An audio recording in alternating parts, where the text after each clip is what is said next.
All right. As we all expected, Bryce Young goes first off the board to the Carolina Panthers.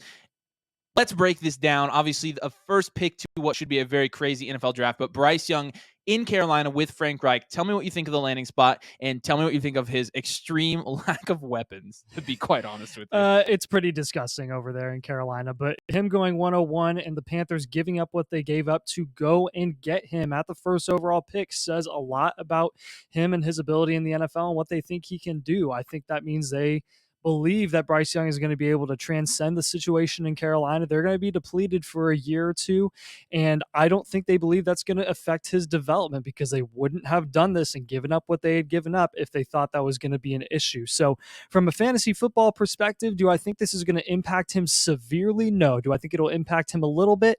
Possibly. And if there's a QB here in a couple minutes that goes, really close to him, I may prefer that QB in Dynasty over him for the time being. But right now, he went first overall. I love it. I prefer him by a long shot as the QB1 in this class from an NFL perspective. But again, from fantasy, not an ideal landing spot. Still like him though. Yeah, and so the main question marks with Bryce Young have obviously been around his size and his stature, and how is that going to affect him in the NFL? And we've seen guys at his size. Really, Drew Brees is the one that comes closest to him. Russell Wilson, Kyler Murray is short, but they play very different games. So really, Bryce Young is pretty unique in the sense that he's not as quick as Kyler Murray. Doesn't play the same game from a rushing upside perspective.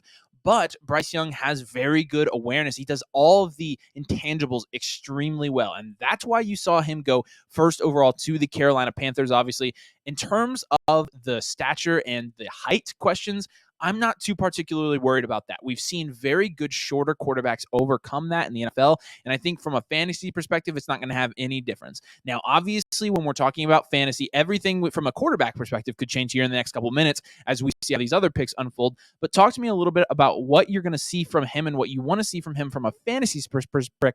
Yeah. I did it, especially considering that he probably doesn't have the highest rushing upside in this class.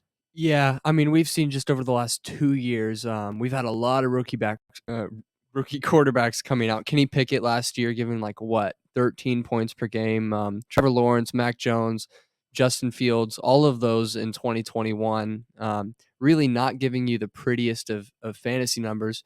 And that's to be expected. When you're coming into the NFL, there's a huge change in game speed, and that's not really something to be worried about. We saw Justin Fields come in his second year and absolutely blow up, granted, with much higher rushing upside. But Trevor Lawrence is someone with more similar play style to Bryce Young. Yes, they're vastly different sizes, but when you're that superior in the passing game, you can make things happen, and I do expect Bryce Young to do that. You mentioned his weapons. He does not have the best weapons around, but I have been really impressed with what the Panthers have done to bring in some veterans. Yeah, I was going to say he does have experience weapons. Like we said, they're not the best, but experience does speak volumes for a rookie quarterback coming into the NFL. And while from a fantasy perspective, they might not be the prettiest, they're really going to give Bryce Young what he needs and what he's going to need for the next couple of seasons to really get implemented into this NFL style of play.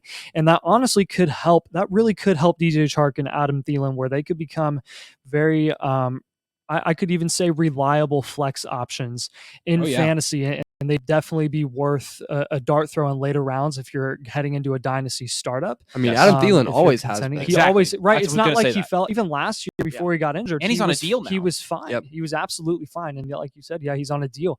We've seen this before, and it's worked out for rookie QBs before on a larger scale. Yes, I don't think it'll be as great as someone like who we saw in Indy with Andrew Luck. Like, remember Reggie Wayne as a veteran wide receiver being paired with Andrew Luck, and they brought in some younger guys to really come in under him. But that was definitely a nice thing to see. All right. So talking from a fantasy production standpoint, give me a range points per game wise that you would expect Bryce Young to settle in during his first year with the Panthers. I would absolutely not expect him to top 15. If you're expecting that, you're being unreasonable. I'd expect somewhere between 12 and 15 on a week-to-week basis. Might take him a few weeks to get there, because even Trevor Lawrence, his first few games, if you remember back in 2021, people were already worried about him. But you just gotta show some patience, give him some time, and Yep. trust Frank Reich there. He can trust that he can develop a rookie QB. Yeah, that's exactly what I was going to predict. I was going to, solid number at 14 is what I'm just gonna guess here, and look for them to really lean on the run game. They signed Miles Sanders to a 4-year deal for a reason, and I think you're going to see a lot of passing volume, a lot of passing yardage from Bryce Young, less passing touchdowns, and a lot of those red zone goal line situations being put on the running backs in that run game specifically. Yeah, and there's going to be more emphasis on Bryce Young if you play in a 6-point passing touchdown league, because Bryce Young is primarily going to get his touchdowns from passing touchdowns. Probably not a super high rushing touchdown volume guy like we could see with Will Levis, like we could see with Anthony Richardson. So because of that, we play mainly in 4-point passing touchdown leagues, and that's going to bring his first year expected points down just a little bit. And I think you guys are right on. I would put the points per game in 13 to 16 probably is what I'm safe saying. So again, you have to tamper your expectations a little bit with Bryce Young during his first year. However, from a dynasty value standpoint, I think he enters as a top 12 dynasty QB probably, wouldn't you say? Yes. And because he has 101 draft capital now, because he's going to continue to keep that spot, he's going to get chance after chance, but he's a very good prospect. He's somebody that you're going to be able to roster in dynasty in super flex leagues where you're starting 2 QBs for a very long time, or as your only QB in a 1 QB league and have him anchor your team from that position as well. So very safe pick. Obviously, we all expected him to go number 1 overall. Now he has, and this is the start of what should be a very entertaining night. So make sure you stay tuned in. We're going to be covering all of these guys as they get picked tonight. Make sure you like the video and make sure you subscribe to the channel. We've got draft content coming out all night. We're going to be on here making videos for you guys. As always, we appreciate you watching. We'll see you in a few minutes. See you later.